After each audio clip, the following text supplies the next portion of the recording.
ఏ రూట్లకు alternative ఏంటి ఇవన్నీ చూడాలి కదా. అట్లా కామెంట్ ఇప్పుడు ఒకటి సార్, అంటే ఫైనల్ గా మోహన్ భగవత్ నరేంద్ర మోడీ ఇద్దరు మీటింగ్ జరుగుతుంది.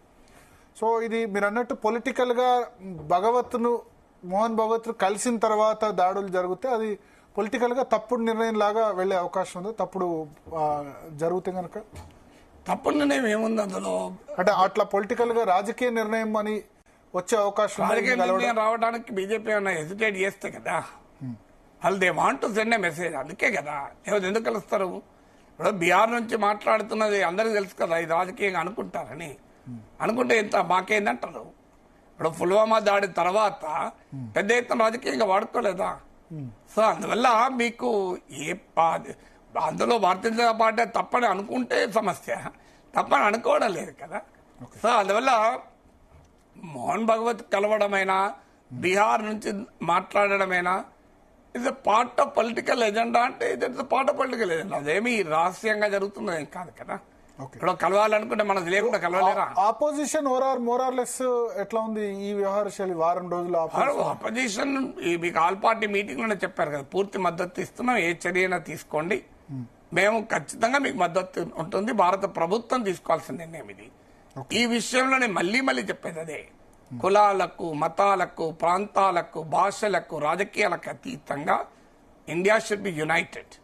దీంట్లో ఏమీ డిస్ప్యూట్ లేదు. ఇక్కడ దీంట్లో పాకిస్తాన్కు బుద్ధి చెప్పాల్సిందే, పాక్ స్పాన్సర్డ్ ఇస్లామిక్ తీవ్రవాద సంస్థలకు బుద్ధి చెప్పాల్సిందే, పాక్ స్పాన్సర్డ్ టెర్రరిస్ట్ జిహాదీ శక్తులకు బుద్ధి చెప్పాల్సిందే. దీంట్లో ఏమీ డిస్ప్యూట్ లేదు. బుద్ధి చెప్పడానికి ఆ బుద్ధి చెప్పే క్రమంలో భద్రతా దళాలని కూడా వాడి బుద్ధి చెప్పాల్సిందే. మరి ఎట్లా బుద్ధి చెప్తా, లేకపోతే అంటారు దౌత్యపరంగా ఎకనామిక్ పరంగా అదొక పార్ట్.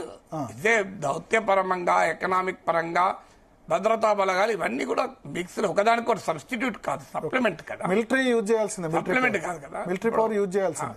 మీరు అనేది నేను ఇంతకుముందు కూడా మీరు దాన్ని డైవర్ట్ చేసినప్పుడు కూడా అన్నది అదే, దీన్ని రిలీజియస్ కోణంలోకి మారిస్తే ఇండియాకు ఎట్లా నష్టమో చెప్తాను. ఏమవుతుంది, ఇప్పుడు ఆర్గనైజేషన్ ఆఫ్ ఇస్లామిక్ కంట్రీస్ ఉంది. ఉదాహరణకు ఒకప్పుడు కశ్మీర్ విషయంలో పాకిస్తాన్ కు ఓపెన్ గా అనుకూలంగా ఉంటాయి, ఇప్పుడు ఓపెన్ గా అనుకూలంగా లేదు. సౌదీ మనకు ఈ 56 దేశాలు ఖండిస్తున్నట్టున్నాయిగా ప్రతిసారి రిజల్యూషన్ లో దాదాపు అది మాట కన్నా కాదు. ఇప్పుడు ఈ ఘటన జరిగినప్పుడు మన ప్రధానమంత్రి ఎక్కడున్నాడు? Saudi Arabia. మరి ఇంతకన్నా ఎక్కువ ఏం కావాలి? సౌదీ అరేబియా మించిన ఇస్లామిక్ దేశం ఏమైనా ఉన్నదా నాకు చెప్పండి. ఇది హెడ్ ప్రీస్ట్ ఆఫ్ ఇస్లాం కదా. ఇప్పుడు మనకు Saudi Arabia, United Arab Emirates, ఇలాంటి జోర్డాన్, ఇలాంటి అనేక ముస్లిం దేశాలు భారత్ కు అనుకూలంగా ఉన్నాయి. ఖతార్, అన్ని చాలా దేశాలు, టర్కీ లాంటివి కొంత వ్యతిరేక, టర్కీ కూడా మీకు ఎడగాన్ ప్రతిసారి కశ్మీర్ అసలు లేవనెత్తేవాడు, ఈసారి లేవనెత్తలే. ఎందుకు లేవనెత్తలేదంటే టర్కీలో భూకంపం వస్తే ఇండియా ముందుండి సాయం చేసింది. తర్వాత టర్కీకి పాలస్తీనా ఇష్యూ ముఖ్యమైనది మనకన్నా. అందువల్ల టర్కీ కూడా ఈసారి మాట్లాడలే. మనం ఏం చేద్దాం, వీళ్ళందరినీ పాకిస్తాన్ పెడదామా అనేది నేను అనేది. ఇది ఒకరి పొలిటికల్ ఎజెండా కొరకు ఒక రాజకీయ పార్టీకి బెనిఫిట్ అయ్యడానికి భారత ప్రయోజనాలు నాశనం చేద్దామా అంటున్నా. వీళ్ళందరూ మనం సపోర్ట్ చేస్తే ఉపయోగం కదా, సపోర్ట్ తర్వాత సంగతి, ఎట్లయినా న్యూట్రల్ గా ఉంటే ఉపయోగం కదా ఈ ఇన్సిడెంట్. ఎందుకంటే 2/3 ఆఫ్ ప్రపంచ ముడిచము నిల్వల్లో 3/2 గల్ఫ్ దేశాల్లో ఉన్నాయి. 2/3. ఇప్పుడు మనకు ఇదివరకు వార్లు వచ్చినప్పుడు మనకు అనుభవం, మనకు ఫ్యూయల్ సప్లై ఆగిపోయింది, కోరుకుందామా అది? అప్పుడు 200 రూపాయలు అయితే పెట్రోల్ కోరుకుందామా? సో ఒక శత్రువును ఎదుర్కోవడంలో శత్రువుని ఏకాకి చేయాలి, శత్రువును బలోపేతం చేద్దామని అంటే అది పొలిటికల్ ఎజెండా, ఇండియన్ ఎజెండా కాదు, అది భారతదేశ ఎజెండా కాదు. అది అంటే సరే భారతదేశంలో పొలిటికల్ పార్టీస్ లేదా సోషల్ మీడియా మాట్లాడుతుండొచ్చు, కానీ భారత ప్రభుత్వం అయితే డైరెక్ట్ ఎవరు మాట్లాడడం తప్పే అంటున్నాను. నేను భారత ప్రభుత్వం గురించి చర్చ పెట్టలేదు, మీరు అడిగారుగా మీతో మాట్లాడుతున్నాను. సో భారత ప్రభుత్వం అందరూ పీస్ గోల్ అన్న మాట, ఒక ఎగ్జాంపుల్ పీస్ గోల్ అన్న మాట ఏంటి? అంటే భారత ప్రభుత్వంలో భాగం కాదా? అంటే దేశభక్తులు అన్నారు తప్ప దానికి ఇక వేరే వాళ్ళే కదా. 140 కోట్ల మంది భారతీయులందరికీ దేశభక్తి లేదు అన్నాడు. మన నరేంద్ర మోడీమో 140 దేశవాసీయం అని అంటారు కదా. మరి దేశభక్తులు ఎందుకని తీసేయలే? ఎందుకు ఆయన అందరిని కలుపుకున్నాడు కదా. రాబర్ట్ వాద్రా స్టేట్మెంట్ ఎట్లా చూస్తారు? ఏ స్టేట్మెంట్ అయినా తప్పే. రాబర్ట్ వాద్రా హిందువుల వల్లే జరిగింది, అది పొరపాటు స్టేట్మెంట్. దానికి కాంగ్రెస్ వర్కింగ్ కమిటీ ఖండించింది కానీ ఏం ఖండించేది? Working committee Congress working committee ultimatum ఇచ్చింది అందరికి, నోటికొచ్చినప్పుడు మాట్లాడకండి అని. ఇంతకన్నా ఎక్కువ ఉండే వాళ్ళ పార్టీనే తిట్టినాక నేను మధ్యలో నేను తిట్టినా ఖచ్చితంగా తప్పే అది. ఎందుకంటే ఈ సమయంలో ఎవరు తప్పుడు స్టేట్మెంట్ ఇచ్చినా, అది పీయూష్ గోయల్ ఇచ్చినా, రాబర్ట్ వాద్రా ఇచ్చినా, అది తిమ్మప్పలో బిమ్మప్పలు ఇచ్చినా కూడా తప్పే. దాంట్లో ఏం అనుమానం ఏముంది? సో అందువల్ల ఇక్కడ మళ్ళీ చెప్పేది అదే, మనము ప్రపంచంలో పాకిస్తాన్ ఏకాకి చేద్దామా, పాకిస్తాన్ బలోపేతం చేద్దామా? ఇది number 1 question. Number 2, Asim Munir Pakistan చెప్పిన 2 నేషన్ థియరీని మనం సమర్థించుదామా, వ్యతిరేకిద్దామా? లెటర్ పాకిస్తాన్ ఎజెండా ఏంటి? కశ్మీర్ భారతదేశానికి కాదు, అది మాది అందాం. మనం వాళ్ళని కొట్టి తిట్టి పాకిస్తాన్ కప్పచెప్దామా? ఇది 3వది. 4వది, ఈ దేశంలో మత కలహాలు సృష్టించి, ఈ దేశంలో అల్లకల్లోలం సృష్టించి, ఈ దేశంలో ప్రజలు ఒకరిపైన ఒకరు అనుమానాలతో చూసి, ఒక కమ్యూనిటీలో ఒక ప్రాంతంలో ఉన్న ప్రజలు ఒకరి మీద ఒకరు అనుమానంతో చూసేలా ప్రోత్సహించి ఎవరి ప్రయోజనం పొందుతారనేది. ఇదంటే ఇది హిందూ వ్యతిరేకం ఎట్లయితుంది? 80% హిందువుల ఉన్న భారతదేశం మంచిగా ఉండాలి అంటే అది యాంటీ హిందూ ఎట్లయితుంది? లేదు కొట్టుకుదాం, భారతదేశం కొట్టుకురావడమే మాకు కావాలి అంటే అది ప్రో హిందూ అవుతుందా? అది ప్రో హిందూ అవుతుందా? నాకు చెప్పండి. పాకిస్తాన్ వెనకాల సౌదీ అరేబియాను పంపిద్దాం, యునైటెడ్ అరబ్ పంపిద్దాం, ఇరాన్ పంపిద్దాం, జోర్డాన్ పంపిద్దాం, టర్కీ పంపిద్దాం అంటే అది ప్రో హిందూ అవుతుందా? నేనేమంటాను, పాకిస్తాన్ వాళ్ళకు విడగొడదాం అంటున్నా. పాకిస్తాన్ ఏకాకి చేద్దాం, సంగతి చేద్దాం. సౌదీ అరేబియా అయితే మన మీద ఎప్పుడు, సౌదీ అరేబియా లాంటి కంట్రీ పాలస్తీనా విషయంలో ఏం మాట్లాడట్లేదు. వాళ్ళ ఎజెండా ఇజ్రాయెల్ పాలస్తీనా విషయంలో ప్రతి కంట్రీకి ఒక ఎజెండా ఉంటుంది.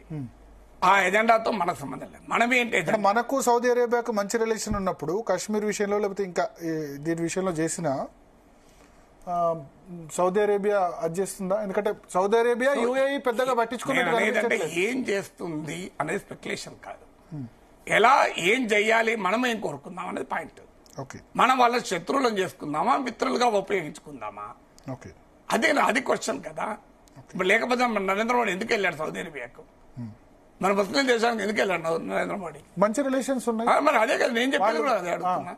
Saudi Arabia aggressive Islamic stand వాళ్ళు కూడా చేంజ్ చేసుకున్నట్టు కనబడుతుంది. ఎక్కడ చేసుకున్నారు? వాళ్ళ మించిన వహాబీ ఇస్లాం సౌదీ అరేబియా సైద్ధాంతిక మూలాలు ఇలా ఇస్లామిక్ తీవ్రవాదానికి ప్రాతిపదిక కదా. వహాబీ ఇస్లాం అంటారు దాన్ని. ఇలా సౌదీ అరేబియా మించిన మత ఛాందసవా దేశమే లేదు. అక్కడ జరగట్లేదు కదా ఉగ్రవాదం. అక్కడ జరగడం వాడు రాచరికం కదా. అక్కడ అక్కడి నుంచి జరుగుతుంది. వాడి జాగ్రత్తలు వాడు తీసుకుంటారు కదా. వాడు ఇలా వాడి ప్రేరణే కదా ఐసిస్కైనా. మీరు ప్రపంచవ్యాప్తంగా ఇస్లామిక్ తీవ్రవాద సంస్థలకు మూలం సౌదీ అరేబియా ఛాందసవాద భావాలే కదా. మరి అక్కడికి వెళ్ళి మొహమ్మద్ బిన్ సల్మాన్ మన ప్రధానమంత్రి కౌగిలించుకుంటాడు కదా. అరే యునైటెడ్ అరబ్ ఎమిరేట్స్ స్ట్రాటజీ అదే ఉంటుంది. ఆ స్ట్రాటజీ ఉంటారండి, నేనదే అంటున్నా. కానీ మీరేమంటున్నారు? కొట్టుకదద్దాం, మతం పేట తండగదద్దాం, తండగదద్దాం, మాకు ఎన్నికల్లో నాకు వ్యూస్ వస్తాయి. ఇది కదా ఎజెండా. నేను దేశం సార్ ఇప్పుడు మీరు లెఫ్ట్ లీనింగ్ అని అందరు తెలుసు, అయినా మీకు వ్యూస్ వస్తున్నాయి కదా. నేను చాలా సార్లు చెప్పాను, నేను రైట్ అయితేనే వ్యూస్ వస్తాయి, లెఫ్ట్ లీనింగ్ అయినా వస్తాయి కదా. లెఫ్ట్ రైట్ కాదు, నేను స్ట్రైట్ అని చెప్పాను. జనరల్ గా ఇప్పుడు ఆర్ఎస్ఎస్ నాయకుడు మోడీని కలవడం లెఫ్ట్ విమర్శిస్తుంది. నేనేం తప్పులేదన్నా కదా. వ్యూస్ అటైనా ఇటైనా రెండైనా వస్తాయి. నేను అనేది ఎటు వ్యూస్ వస్తుంది కాదు, వ్యూస్ గురించి సమాజాన్ని చీల్చకండి. నేను అనేది ఏంటంటే సమాజాన్ని రెచ్చగొట్టకండి, ప్రజల మధ్య అశాంతి. ఇటువంటి ఇన్సిడెంట్ జరగకపోతే ఎవరిని ఇలాంటి జరిగినప్పుడు దాన్ని మనం పెంచి పేషించుదాం. పైలగాంలో దొరికితే హైదరాబాద్లో దొంగసేద్దాం అంటే మీ ఇష్టం. అది నాలాంటి వాడు అది cannot be party to that. నేను అలాంటి డిబేట్లో నేను భాగంగాను. హైదరాబాద్ లో తండకు సద్దాం, హైదరాబాద్ లో కమ్యూనల్ సృష్టించాం, అంతే కదా. హైదరాబాద్ లో మత ఘర్షణలు సృష్టించాం, దీని మీద ఆధారంగా చేసుకుని పైలగా ఆధారం చేసుకుని నేను ఇప్పుడు హైదరాబాద్ లో మత ఘర్షణలు కోరుకోవడం లేదు, పాకిస్తాన్ పైన దాడి కోరుకుంటున్నాను. పాకిస్తాన్ బుద్ధి చెప్పడానికి కోరుకుంటున్నాం. పాలస్తీనా ఘటన ఖండించినప్పుడు బంగ్లాదేశ్ ఖండించండి, బెంగాల్ ఖండించండి అని అడుగుతున్నారు. డిస్ప్యూట్ ఏముందా? మత క్రియేట్ చేస్తున్నట్టు తప్పే. మీరు కదా చూడండి, కశ్మీర్ ఖండించండి అంటే పాలస్తీనా కోసం జెండా పట్టిన వాళ్ళు ఇజ్రాయెల్ పాలస్తీనా